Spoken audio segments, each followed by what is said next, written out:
પૂર ચોકડી ઉપર વારંવાર જે આ ખાડા પડી રહ્યા છે આપને હું બતાવી રહ્યો છું આ વિડીયોના માધ્યમથી। 1 મહિના પહેલાં પણ મેં તંત્રને જાણ કરી હતી, એલએનટીના અધિકારીને, કે આ ખાડા પૂરવા, પરંતુ તંત્ર ઘોર નિંદ્રામાં છે।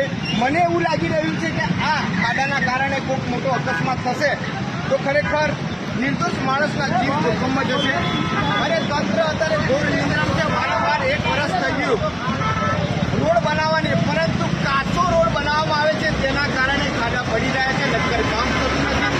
તમે આ ચોકડી ઉપર બજાર છે, આપને આ વિડીયોના માધ્યમથી આપ જોઈ રહ્યા છો કે આ ચોકડી ઉપર કેટલા વાહનો જઈ રહ્યા છે, પબ્લિક પણ આવર જાવર કરી રહી છે। એવી જગ્યાએ નક્કર કામ થતું નથી ને રોજ પણ આવા બાઇકવાળા પડી જાય છે આ ખાડામાં।